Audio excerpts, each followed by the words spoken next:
Next देखना बच्चों, an object is moving along x axis, object straight line में चल रहा है and its position is changing with respect to time according to equation. इसकी position time के साथ साथ चेंज हो रही है। 0 टाइम पे एक्स कुछ और होगा, 1 सेकेंड पे एक्स कुछ और होगा, 2 सेकेंड पे एक्स कुछ और होगा, 3 सेकेंड पे एक्स कुछ और होगा। तो its position is varying with respect to time as per equation x is equal to a t square plus b t cube. इसकी पोजीशन टाइम के साथ साथ चेंज हो रही है इस इक्वेशन से। वो कहता है right the dimensions of a and be in the above equation. Above equation में आपको ए एंड बी की डायमेंशन लिखनी है। पूरा का पूरा x क्या है, ऑब्वियस है x इज डिस्प्लेसमेंट। तो ए टी स्क्वायर किसके इक्वल होगा, a t square would be equal to displacement. B t cube किसके इक्वल होगा, b t cube is equal to displacement. आप खुद सोचो, पूरा का पूरा x किसके इक्वल है, डिस्प्लेसमेंट के। तो ए टी स्क्वायर किसके इक्वल है, डिस्प्लेसमेंट के। बी टी क्यूब भी किसके इक्वल है, डिस्प्लेसमेंट के।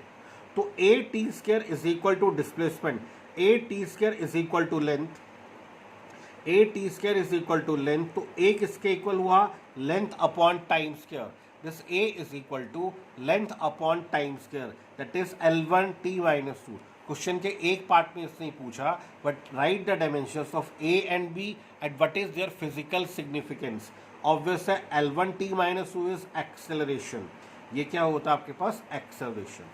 फिर से देखिए, ये पूरा का पूरा x क्या है, displacement. A t square would be equal to displacement and bt cube, this bt cube would be equal to displacement, this bt cube would be equal to displacement, then b would be equal to displacement upon time का cube, displacement is length, time cube is t cube, this is L1 t minus 3।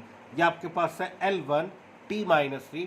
और ये देखिए please, this can be written as L1 t minus 2 upon time। तो ये हमारे पास है acceleration upon time. कभी लिखा हो पोजीशन अपॉन टाइम तो हम लिखते हैं rate of change of position, that is velocity. कभी लिखा हो वेलोसिटी अपॉन टाइम तो हम लिखते हैं rate of change of velocity, that is acceleration. यहाँ पर लिखा है acceleration upon time, that is rate of change of acceleration. तो बी का फिजिकल सिग्निफिकेंस पूछा, that represents rate of change of acceleration. कभी भी टाइम से डिवाइड करोगे, that means it is with respect to time, this is rate of change. Next देखिए, P is equal to b minus x square upon A T. What is P? P क्या आपके पास, power.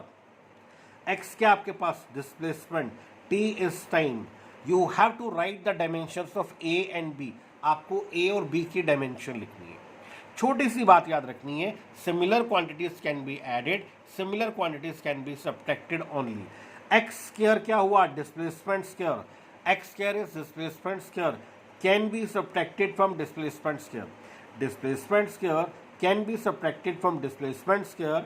तो b is equal to displacement square, b किसके equal है, displacement square के equal. Next p is equal to displacement square can be subtracted from displacement square and the result would be displacement square। तो यहाँ पर आपको मिलेगा p is equal to displacement square upon a into t।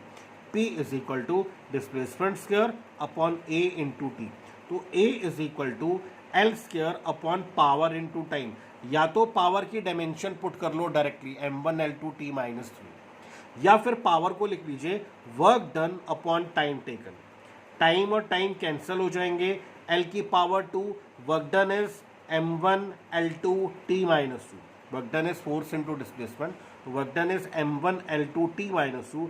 L is part 2 cancel, this is M minus 1 and T plus 2, M minus 1 and T plus 2।